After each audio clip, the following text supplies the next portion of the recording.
Of our family, let me thank you all for coming today to participate in what we have planned as a celebration of Dad's life. There are many distinguished people here in the audience, from the government, from golf, from the media, and certainly among Mum and Dad's good friends. And I'd like to take this opportunity in particular to thank the Premier for his kindness in the hours after Dad passed away. We much appreciate his offer of a state funeral, but because some of the planning for this event was already on foot, we decided to stick with the existing plans.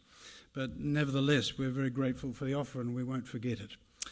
I'd also like to thank Martin Slumbers, Chief Executive of the Royal and Ancient Golf Club of St Andrews. Martin arranged for the claret jug to be displayed here today. It's an honour for which we're humbled and we're very grateful. Martin also travelled here himself from St Andrews to represent the RNA here.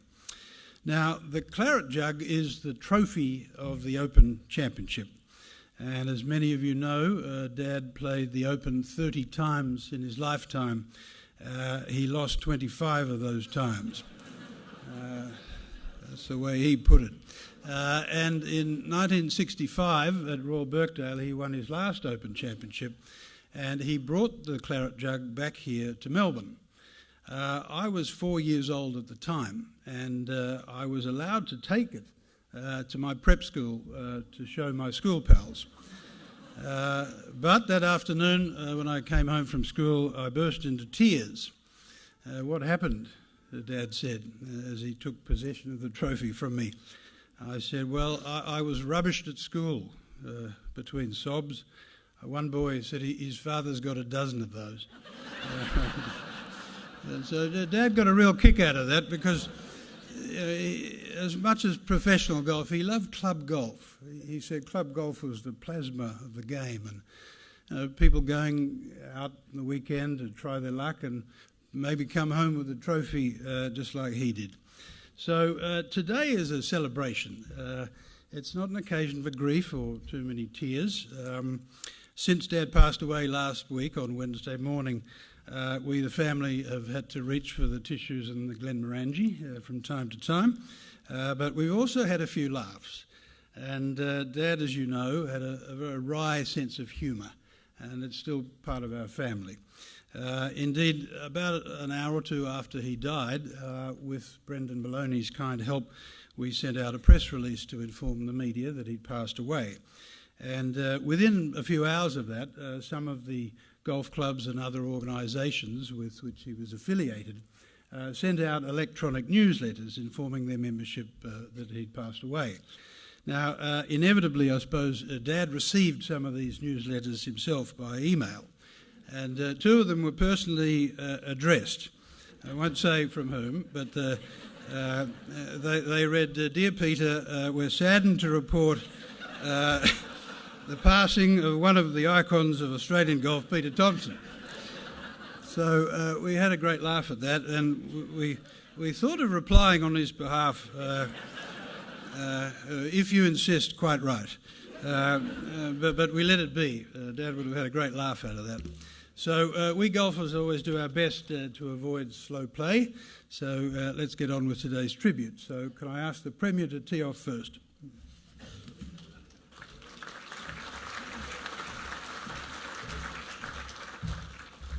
Thank you very much, Andrew, and I'm honoured to be asked to say just a few words today at this celebration of a rich, full and meaningful life. Can I acknowledge the traditional owners of this land and pay my personal respects to their elders past and present. In the dusk of the practice putting green, we have all holed that 3-footer and heard the words, the winner of the gold medal and the champion golfer of the year is.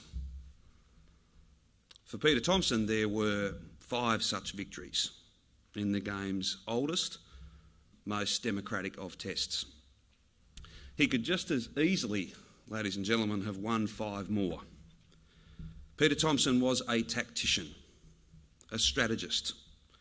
He could not only see the line of charm in a golf hole, but he could find it with precision and elegance.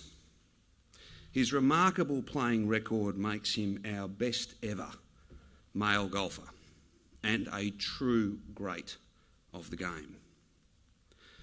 But he is no less a figure as a prolific writer, leader among professionals, and course architect. If he were an artist, we would marvel at the breadth of his practice. His body of work is unparalleled.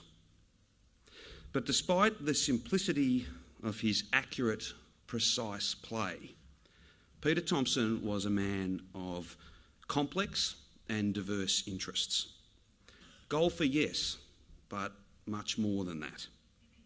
Extremely well read, a critical thinker, a lover of the arts, a person for whom family was central, and an offerer of opinion, informed and insightful opinion. In fact, wisdom is the only way to put it. Herbert Warren Wind, perhaps the most significant American golf writer of the 20th century, called Peter Thomson an intelligent, thoughtful, well-read man with a mind of his own, and the stubbornness that usually accompanies this trait.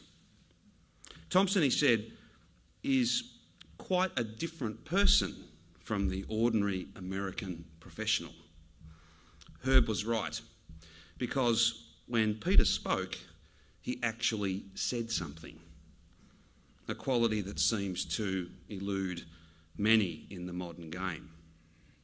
What player today, or then, would remark in a post-round interview in the early 70s, "What relevance is my score when you compare it to today's casualties in Vietnam?"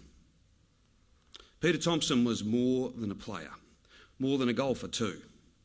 He lent his profile and his position to achieve many, many important things. We should all be grateful for his leadership in providing support and therapy and dignity to the most vulnerable Victorians battling addiction. A couple of years ago, Peter, Andrew and I played a few holes at Kingston Heath. His best form was well behind him, but the essence of his greatness lingered. Confounding the political stereotype, I did the listening and Peter the talking. I learnt a lot that afternoon about him and about the game. It was special, very, very special. I couldn't quite summon the courage to tell him that I'd written a long, perhaps too long, a paper on him in early secondary school, but I do hope that he sensed my respect for him as a player and a person. And I hope too that the respect and affection that's defined the reaction to his death is a comfort to Mary and to Peter's family. Ladies and gentlemen, we are all richer for Peter Thomson's contribution and poorer for his passing. The last word should of course go to Peter from his 1968 book with Desmond Zvar on professional golf. He said, "You'll learn a lot about life and human frailty and wickedness and cunning and craft. If you're lucky, you'll learn about honour and trust and other high levels of behaviour. Most of all, you'll learn about yourself. And at the end, you may have something to show for it, something to pass on, something to share. And if you succeed, you will have above and beyond all that a warm and healthy respect for life and love for your family."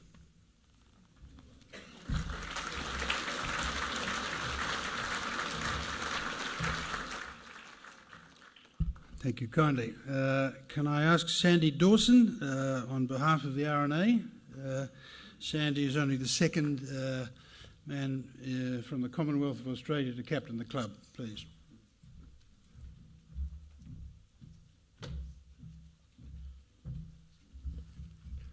Thank you, Andrew.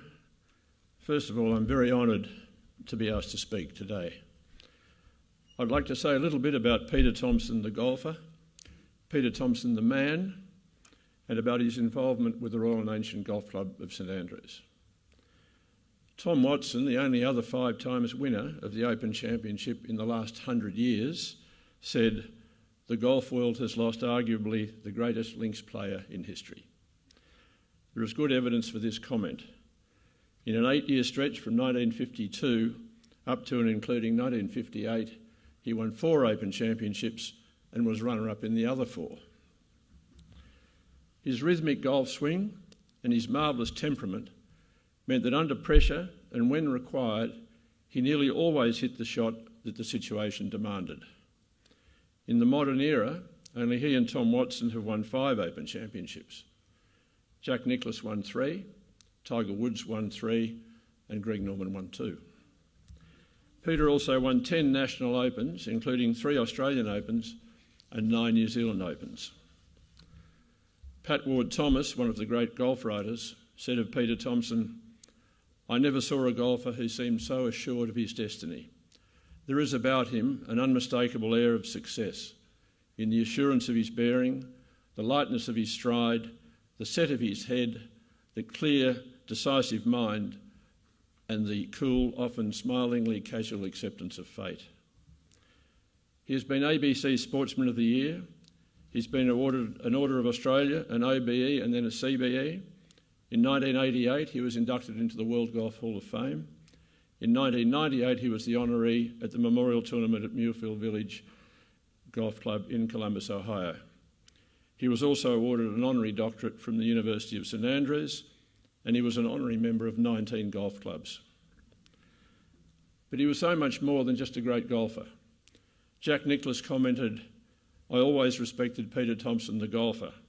Later in life, I respected and appreciated the man even more."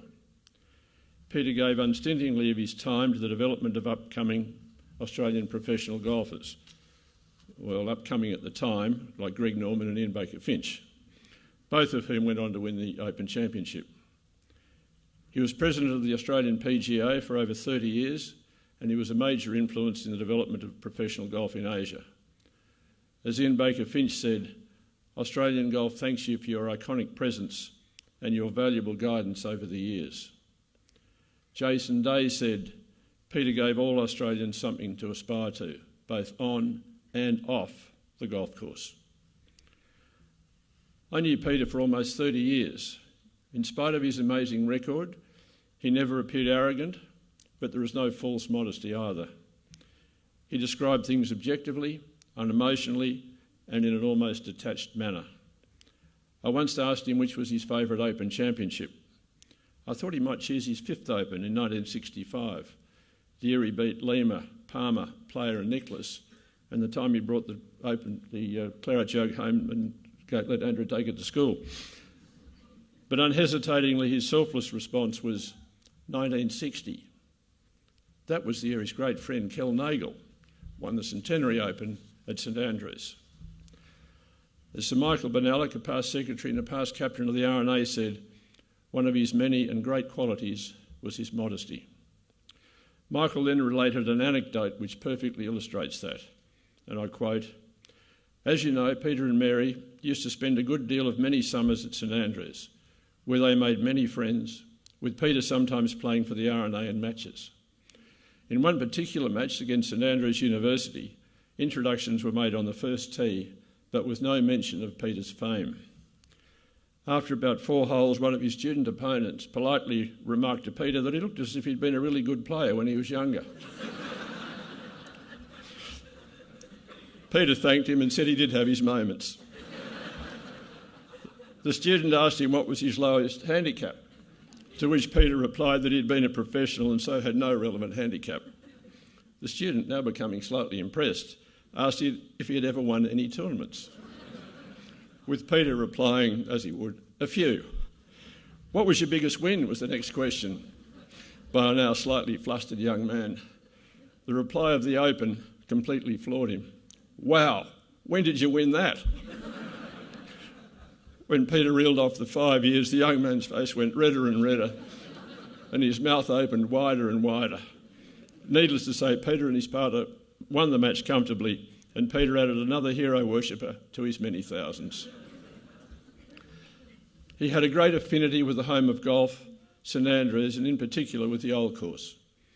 Not only did he win the Open Championship there in 1955 and be runner-up there in 1957, but on the Old Course he also won the British Match Play Championship, the All Can International and the Martini Tournament. Peter's first view of the Old Course was in 1954. He loved it at first sight. This is an excerpt from one of his age columns written at the time. September is the best time to go. The air is soft and the light subdued. As I gazed down the fairway from the R&A, the Royal and Ancient Clubhouse, headquarters of World Golf, I felt a lump in my throat. It was all there, just as I'd imagined, only more heavenly, more awesome. I was humbled by its majesty. In 1982, he was elected an honorary member of the Royal and Ancient Golf Club of St Andrews. In 1983, the outgoing captain, Peter Gardner-Hill, asked Peter to propose the toast to new members at the club's annual dinner. Peter Gardner-Hill advises that he, Peter Thomson, made an excellent speech. He always did. That day, Peter played in the autumn medal with Peter Gardner-Hill, the outgoing captain, and Johnny Salverson, the incoming captain. Quite a large crowd had gathered round the 17th tee to watch them play in. Johnny Salverson had the honour and hit off first. Peter Gardner-Hill was next to play. On what is definitely one of the most intimidating shots in golf, both captains hit beautiful drives over the railway sheds and down the middle of the fairway. Peter teed up his ball, paused, walked away from it, and turned to the gallery and asked, "When can I go back to playing with the professionals?" As an honorary member, a homeowner in St Andrews that visited over many summers, he played a very active role in club life. The Peter Thomson Trophy, presented to the club in 2005 by his family to mark the 50th anniversary of his winning the Open Championship at St Andrews in 1955, is presented each year at the annual dinner for the lowest net handicap score in the autumn meeting by an overseas member. At the club's 250th anniversary birthday lunch, held on the 14th of May 2004, Peter proposed the first toast, which was to members past and present, and His Royal Highness the Duke of York proposed the second toast to the Royal and Ancient Golf Club of St Andrews.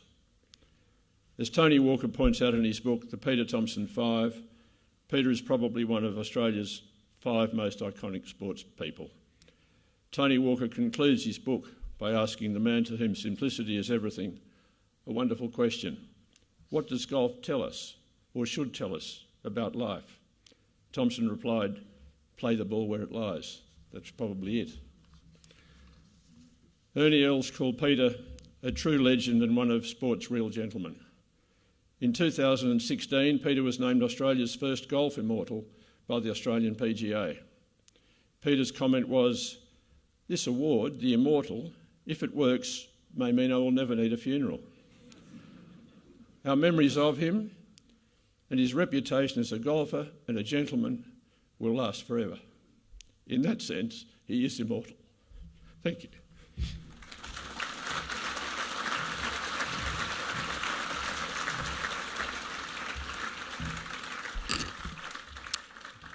Thank you very much, Sandy. May I ask Peter Senior, one of Dad's old friends and fellow players.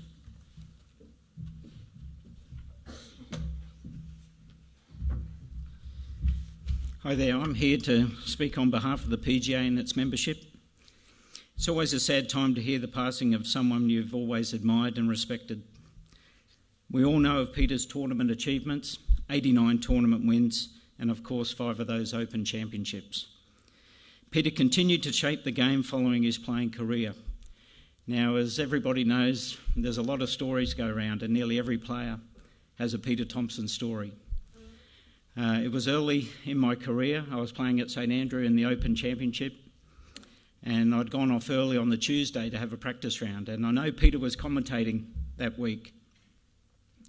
And I was on the 14th hole, and as everybody knows, it's a par 5, 3 deep bunkers on the left-hand side, out of bounds on the right. So I know I wasn't going out of bounds. I was in the bunkers nearly every day. So I got in the middle bunker and I dropped a couple of balls to see what sort of club I could get out without doing too much damage. So I've had about 3 or 4 swings, and all of a sudden somebody came up behind me, and it was Peter standing on the top of the bunker, and he says, "And what are you doing down there?"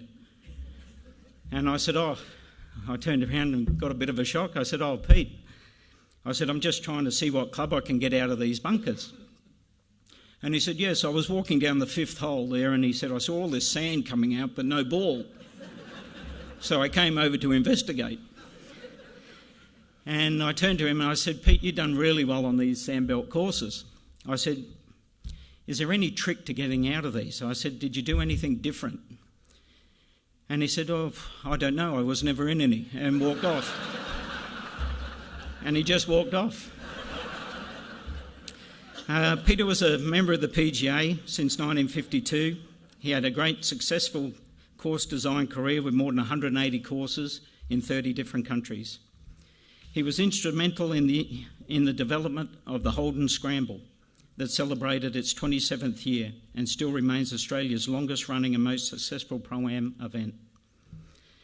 And of course, Peter was president of the PGA for 32 years. Peter was inducted into the Australian Sporting Hall of Fame in 1985 and the World Golf Hall of Fame in 1988.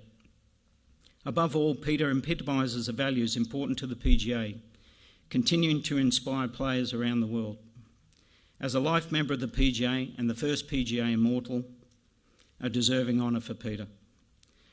From the PGA's perspective, Peter was always first to recognise the vocational PGA side of the tour.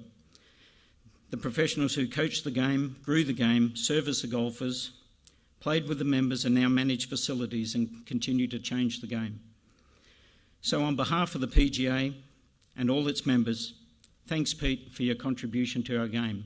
You'll be sorely missed, but you'll never be forgotten.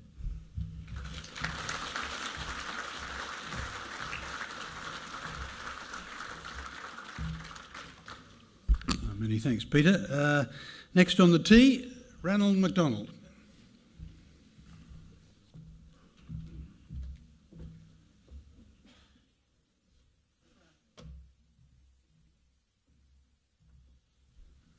Playing golf with Andrew the other day, and he hit a rather disappointing shot, and I said, that was rather un-Thomsonian, and he said, "Don't forget I'm only half Thomson, the other half is Kelly, and they never won anything ever."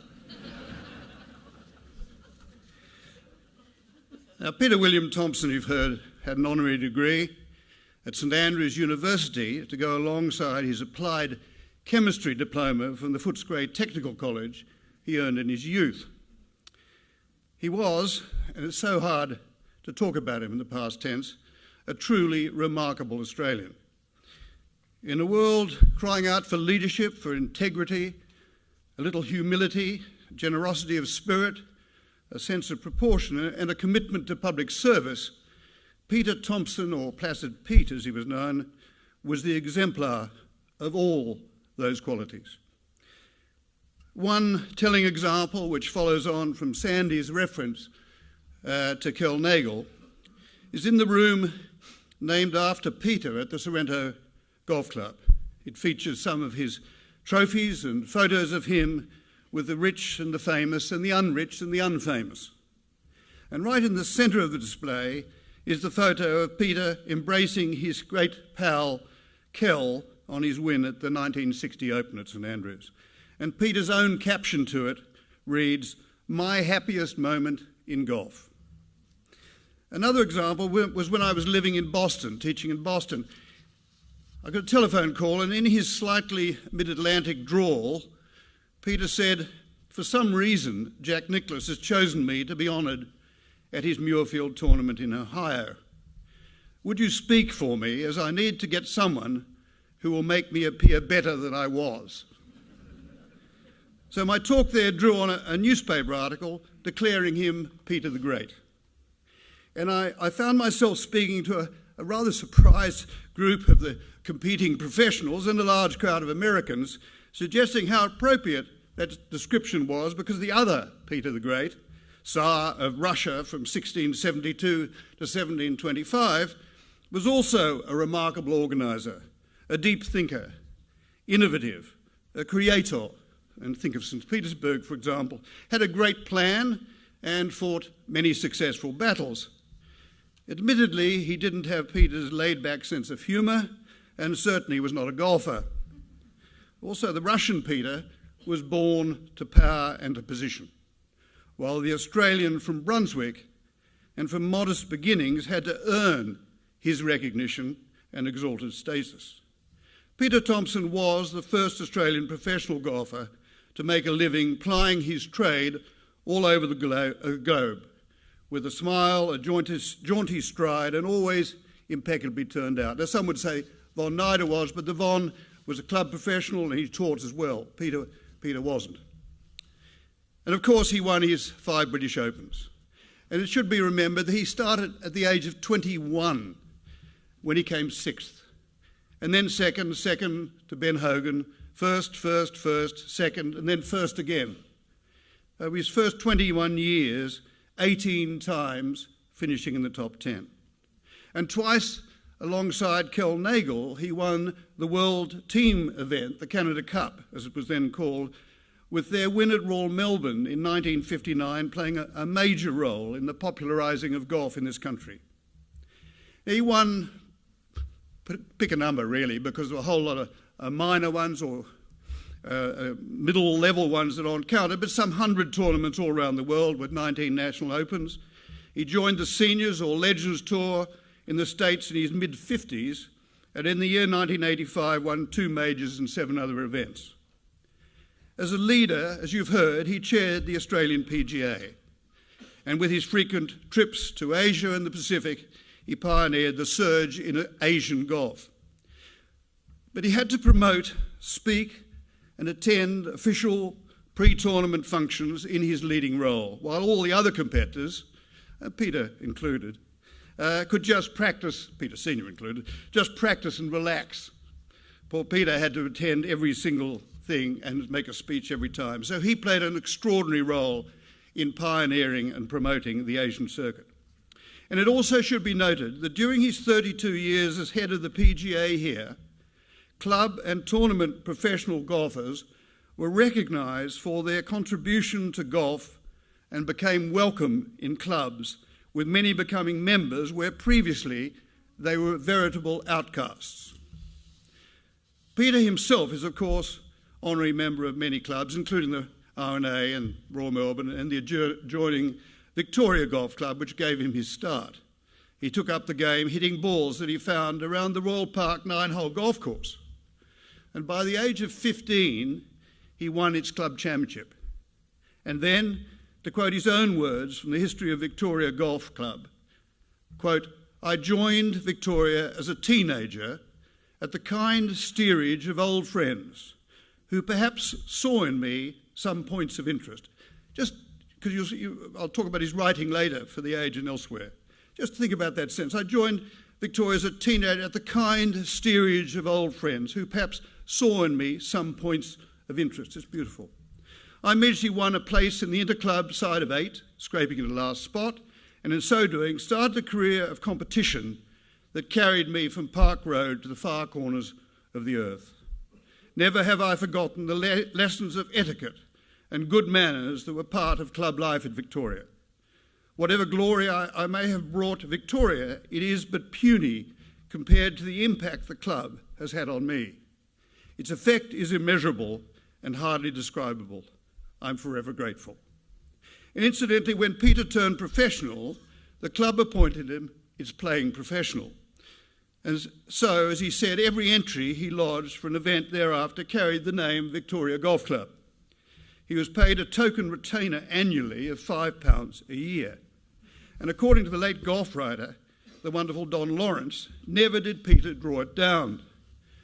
So by my calculations with compound interest, even with no allowance for inflation, the club owes the family a few $1,000s for the 66 years of non-payment. Perhaps another trophy at Victoria in his name is required to settle the matter. All the while he was playing, Peter was also writing on golf and very well indeed. It's hard to imagine today, but in 1954, the golfing Thomson morphed into the journalist Thomson, as he quickly typed out the story at Royal Birkdale of himself becoming the first Australian to win the Open, on deadline for the Melbourne Argus. Only then he did his press interviews. And further, Peter was a television commentator of the very highest level, wise, perceptive and incisive. As a golf architect, he was, excuse this reference, par excellence. I thought it was rather brilliant, actually. As golf architect, he was par excellence, with some 150 that he played a role in designing, altering or creating with the assistance of figures such as the wonderful Michael Woolridge and Ross Perrott, who's here and it's wonderful to see him, and others, including in recent years our remarkable female golfer, Carrie Webb, who Peter dubbed the greatest Australian golfer of all. Peter Thomson, the person behind the public fame and adulation, was fascinating, he was complex and very special. For example, he took an active role as inaugural chairman for 5 years of the successful Melbourne Drug Rehabilitation Centre, Odyssey House, and he was active in it. It gave magistrates the opportunity of sending young offenders for disciplined treatment rather than having them incarcerated in prison. And back to golf, I love the story when he was playing against the great Arnold Palmer in the World Match Play Championship in England. And Arnold had begun warming up for some time, hitting with his usual vigour. And he paused and wiped sweat from his brow as tee-off time approached and asked, "Where's Peter?" A Wentworth member informed him that Peter was sitting in the clubhouse completing the Times crossword. Out came placid Pete and jauntily strode to the first tee with a smile, and a titanic match ensued. Now, behind the quiet and modest demeanour, there was an inner strength and self-confidence that was evident to anyone who met him. A real family man, Peter was, and you'll hear more about this aspect from his growing clan. He had 4 children, Deirdre, Peter Ann, Pan, Fiona, and of course Andrew, and 11 grandchildren and 4 great-grandchildren. He was a true Melburnian who loved coming home. He enjoyed the Aussie lifestyle, though a sadly unbalanced Carlton supporter. He was a cricket lover, classical music buff, talented amateur painter and a prolific reader. He could, for example, discuss author Arthur Koestler until the cows come home. His interests were wide and varied. And politics was given a go in Paran, where he ran for the Liberals. And thankfully, for his bank balance, he lost. And so he had the time to cash in on the seniors tour for a couple of years until home called.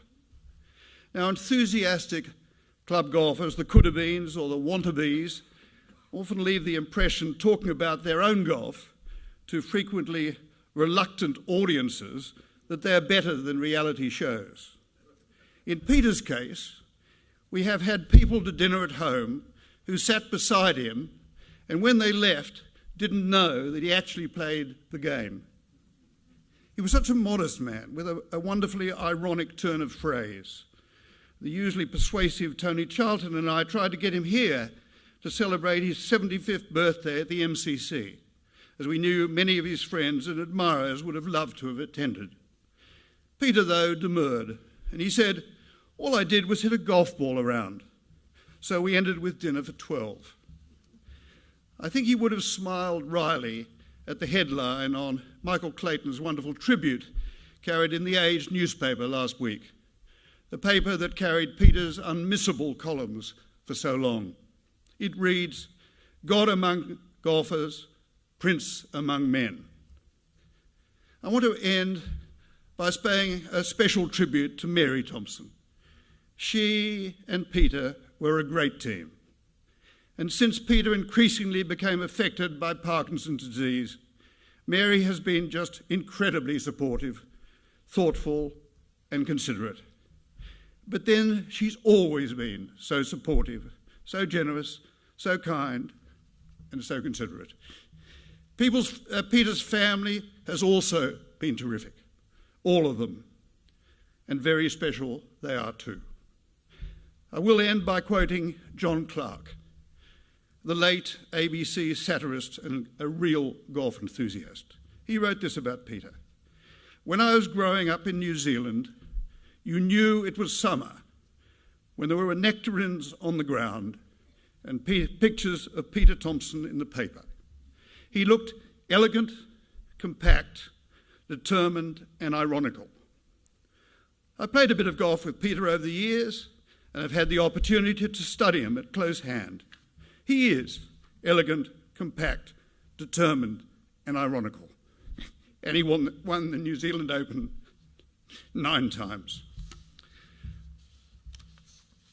What an example to us all has been the life and the influence of Peter Thomson. Truly he was and will be remembered as our own Peter the Great."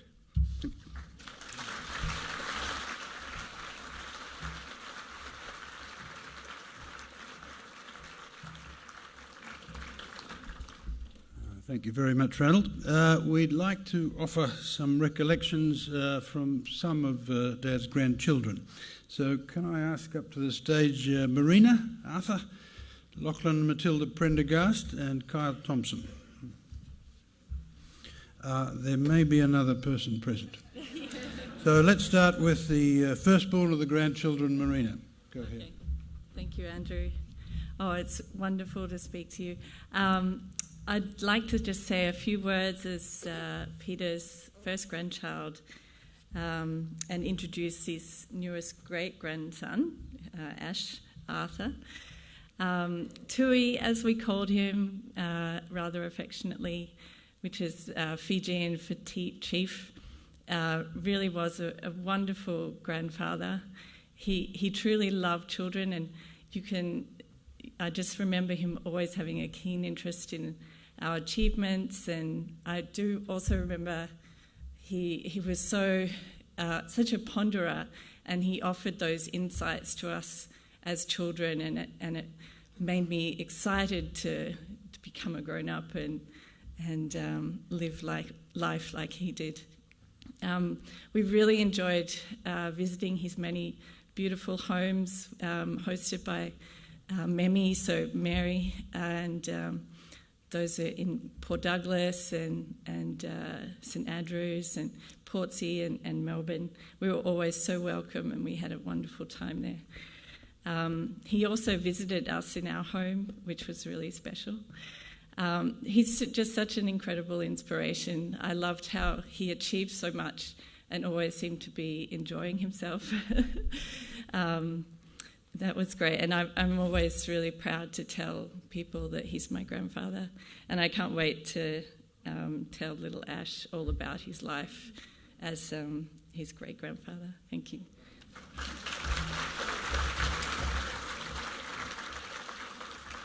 So, Matilda Prendergast.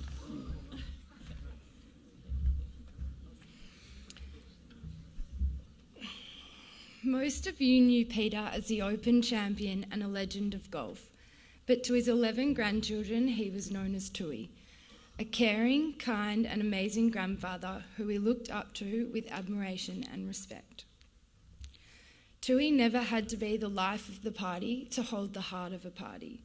He was quite happy to sit back and watch over his family and enjoyed every moment he spent with us. I will never forget the memories I shared with Tui, from the 4-hole Little Chipper competitions down at Sorrento Golf Club, where I was lucky enough to have him caddy for me and give me much needed advice, to walking him down the aisle of the Australian Sport Hall of Fame dinner, arm in arm in front of many of his admirers. Anyone who knew Tui knew of his generosity, humility and selflessness. He demonstrated these traits again and again in every aspect of his life. Whatever Tui was involved in, he made sure it was done the right way. He never cut corners and always made sure others were happy.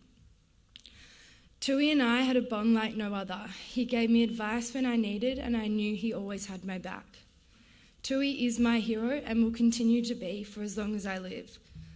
His strength through the past few months was incredible, and the fight he gave to stay with us will continue to inspire me forever. As I said my final goodbyes to one of my best friends last week, I held his hand and promised him we'd continue to live the way he wanted us to. Happy and carefree. I promised him we'd continue to look after Memi and shower her in the love and support that she needs. She was his rock and number one fan, and he was a lucky man to have such an incredible wife like her. It is a true testament to the person Tui was to see how many people have come here today to celebrate the life of such an incredible husband, father, grandfather and friend. He will certainly never be forgotten. He was your legend on the course, but he was our legend in our family. I will love and miss you forever and always, and I hope you're enjoying life up there on your new 19th hole.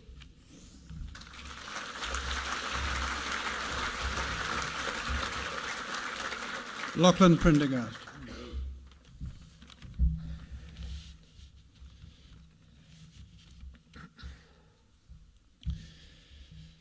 Tui was, as we all know, an incredible man who achieved so many things in his life that most of us could only dream about.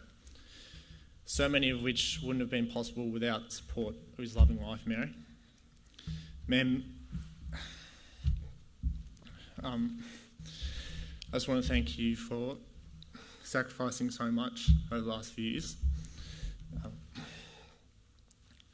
to help Tui be so strong and stay with us for as long as he did.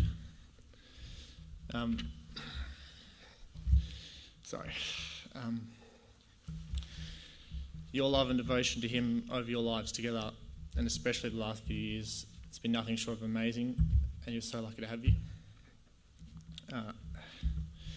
Even towards the end, I could still see the happiness you brought him and how thankful he was to have you there for him. Tui only did two things wrong by me in my life. He made me support Carlton, and he developed my addiction for golf, both of which are going to torture me for the rest of my life. However, I will always cherish the memories of enjoying them both together with him. Apart from that, Tui and Memi have given myself and all of their grandchildren every opportunity to be who we want to be and all the encouragement we needed, and for that we can't be grateful enough. Although he was known for his passion for golf, it was his love and interest in his family that was his true passion. I often asked him about his experiences, but he would always just casually play them down and ask me what was going on in my life. I will always remember him as an amazing listener, someone who always made you feel like the most important person in the room. A skill that impressed me more than his obvious grace with the golf club, and a trait I truly admired him for. He was never a 5-time Open champion to me. He was just Tui, who loved to read a book in his favourite chair, listen to classical music, and sit at the head of the table and just watch and listen to his family, which seemed to be his favourite pastime of all. Whenever we played golf together, he would always tell me how annoying it was when bunkers had been raked and be even the slightest bit easier to escape. Obviously, he didn't realise most of us needed all the help we could get, but he thought that hazards should be hazards, that people that experience them should take their medicine, get back on the fairway and carry on. This was how I imagined he went through life. He was the calmest, most laconic person I've ever met. He enjoyed life on the fairway, and if he ever happened to hit a hazard, which is pretty rare, he took his medicine, carried on enjoying life. Such as he was in golf, he excelled in the small things, like loving and caring for his family. This is how I will remember him and why I will continue to look up to him forever. Thanks.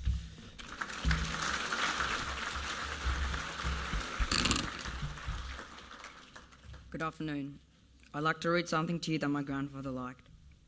Golf is a science, the study of a lifetime, in which you may exhaust yourself but never your subject. It is a contest, a duel, or a melee, calling for skill, courage and strategy, and self-control. It is a test of temper, a trial of honour, a reveal of character. It affords the chance to play the man and act the gentleman. It means going into God's outdoors, getting close to nature, fresh air, and exercise. A sweeping away of mental cobwebs, general recreation and of tired tissues. It is a cure for care, an antidote to worry. It includes companionship with friends, social intercourse, opportunities for courtesy, kindliness, and a generosity to an opponent. It promotes not only physical health, but moral force. Written by David Forgan of St Andrews. Thank you.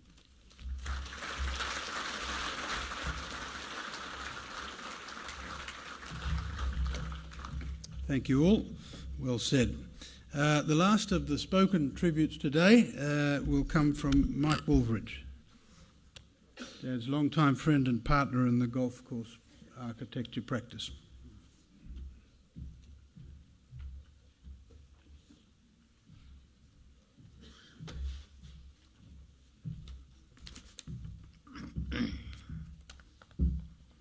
Well, Tui, you've done it again. You've thrown me in at the deep end, following those kids.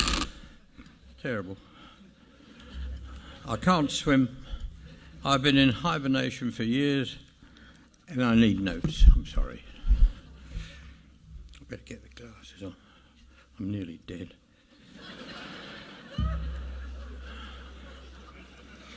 Mary said, cheer it up, Michael. Well, she starts off with the Tui business. Anyway, it all began in November 1962, my part of it, at the Royal Adelaide Golf Club. I was there to play in the Australian Open. Memory can play dreadful tricks, but I do recall approaching the 18th green in the opening round and nicely on in two, suddenly espying Peter Thomson standing behind the green, putter over his shoulder, looking on like he did. Oh Lord, I remember saying to myself, what's he doing there? Anyway, I got on with it, managing, I hope, to look like I knew what I was doing, and got down in two more. When I looked up, he'd gone.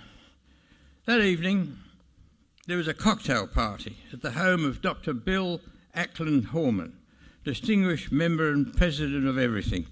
Most he was too. You didn't argue with Bill. And I don't know about Tui.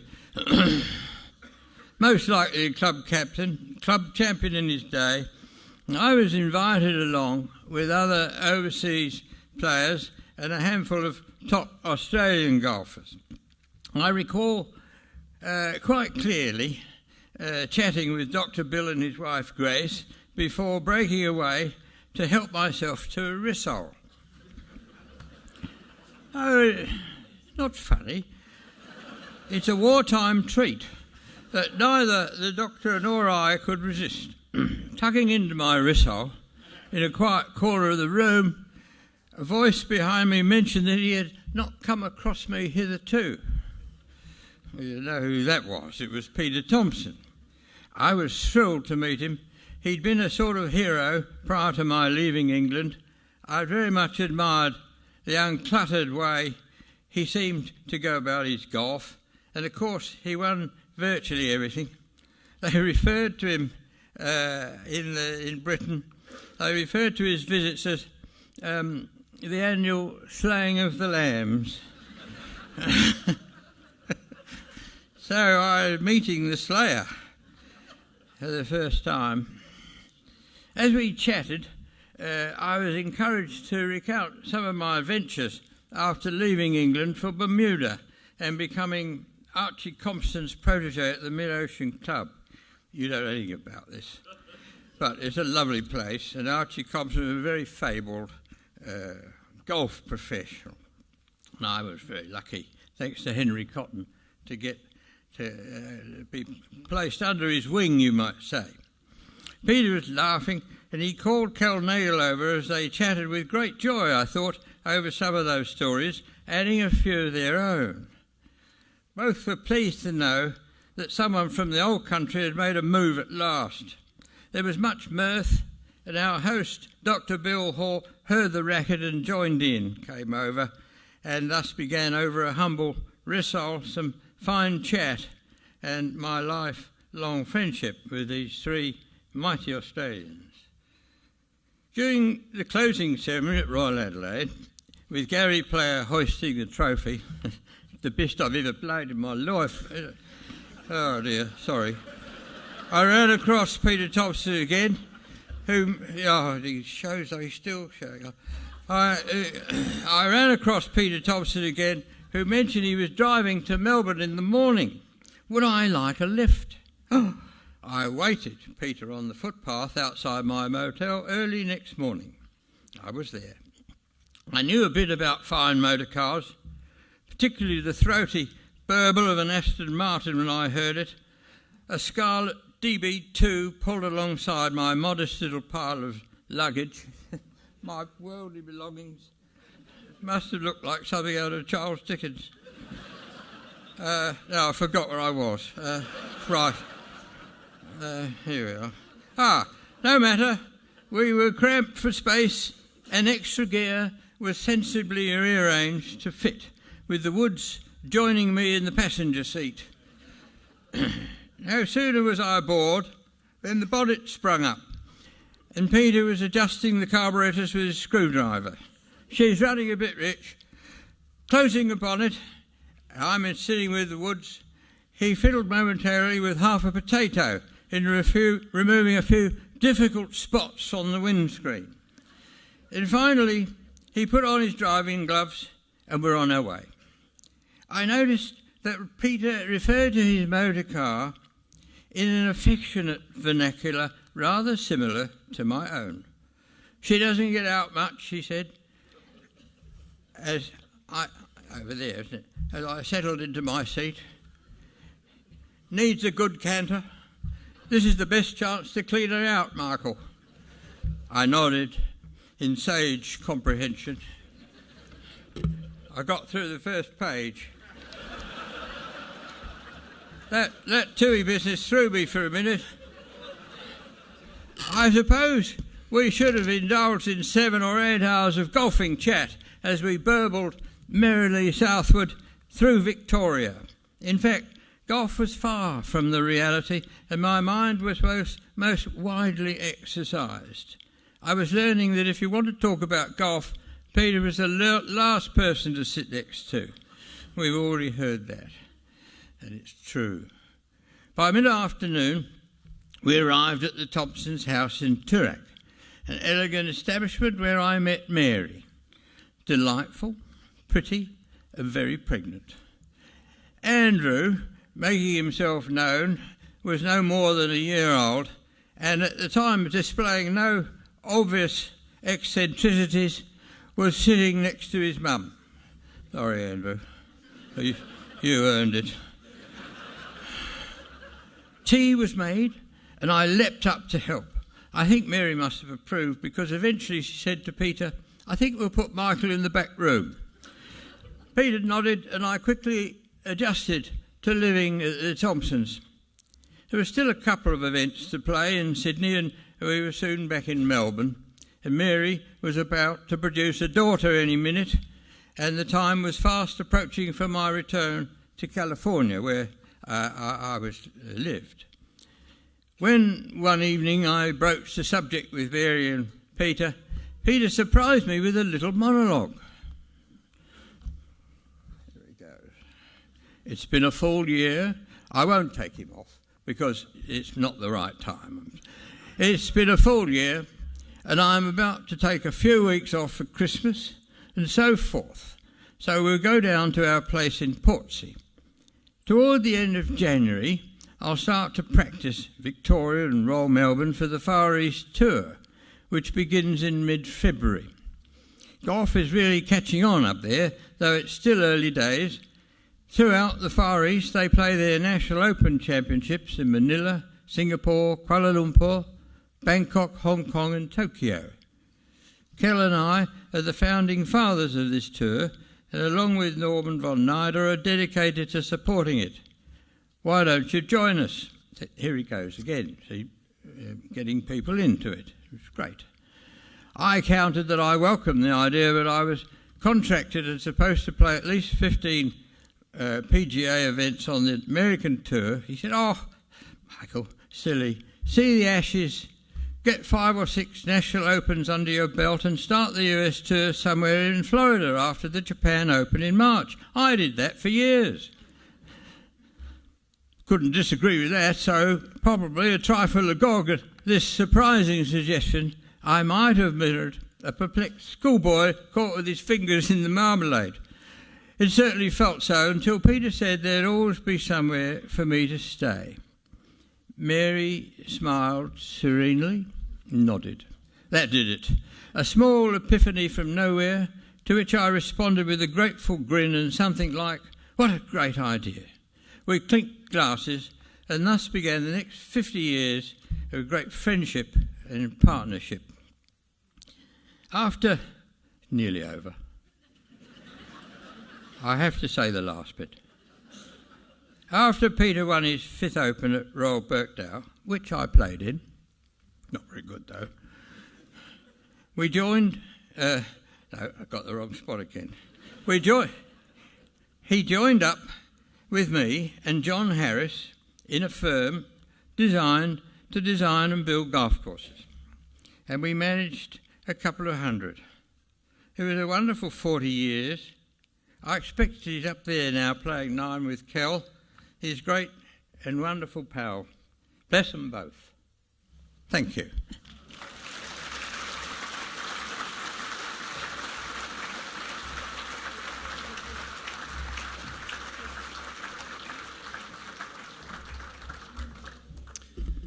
Thank you very much, Mike. Next, and next to last, we'd like to show you a photographic presentation, which is of 5 minutes duration. Please.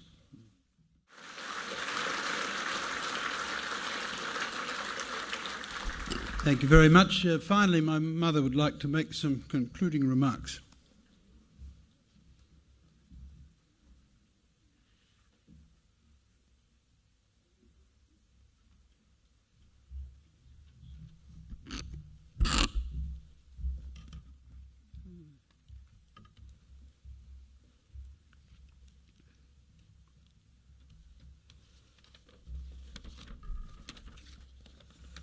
I'm not going to be as funny as the other speakers. Thank you, everyone, for coming today. You've all honoured really very much my loved Peter. When I saw the photo of Peter as a baby in the previous presentation, I was reminded of a story, a true story, that Peter's mother told me years ago, about the time she took Peter, aged 2, to afternoon tea with a lady who read teacups. It was an old-fashioned fun thing to do in those days, apparently. She read Grace's tea leaves, looked at Peter in the stroller, and said, I see this child as a young man on a great field of green, and his name will be known all over the world." As well as celebrating Peter's life, this is also an occasion to express some gratitude. My family joined me in thanking our Premier, the Honourable Daniel Andrews, for representing the state of Victoria. We owed a huge debt of gratitude to Martin Slummers from the RNA for travelling all this way from St Andrews with the claret jug. It was something we least expected and frankly leaves us in absolute stunned awe. Peter would say that it was his greatest honour ever. We also thank our good friends, Ranald, Sandy, Peter and Michael, for their eloquent words. And to Brendan Maloney, I asked Brendan to make the media release of Peter's death. A simple task, I naively thought. It became a full-time job over this past week for him, fielding queries from so many people. He's been amazing and it has helped us enormously. Thank you, Brendan. To those who've written and spoken tributes, thank you too. I've not even read all the written ones yet, but it's something I look forward to doing when life becomes quieter again. Most importantly, thank you to the doctors, the nurses, and the wonderful carers who supported me in looking after Peter at home, where he belonged and where he was happy. I can't tell you how much that has meant to us both. And my friends, my sounding boards, my laughter partners, those who fed me for the last few weeks, you've been fantastic. Peter's illness has been a long haul, and I couldn't have managed without you. Peter was a very proud Australian. He loved many things: his family, his friends, especially Kilnagle, Carlton Football Club from his childhood, his colleagues, his fellow golfers from the PGA, his ever-faithful dog Molly, who was beside him when he died, and luckily me.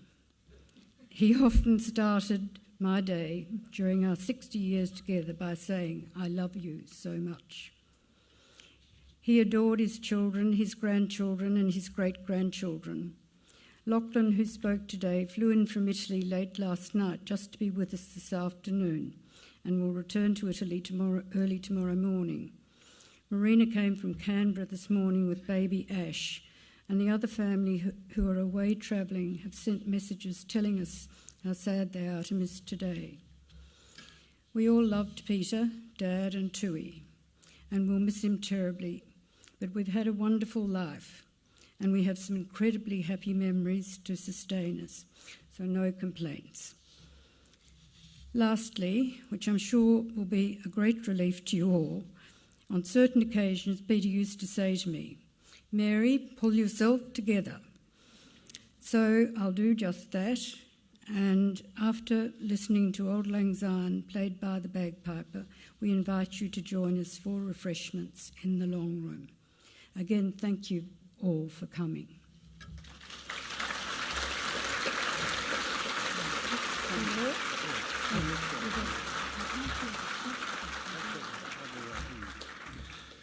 Thank you very kindly. Would you let me escort my mother to the long room, and then please follow us for a drink. Mr. Horton, the pipes.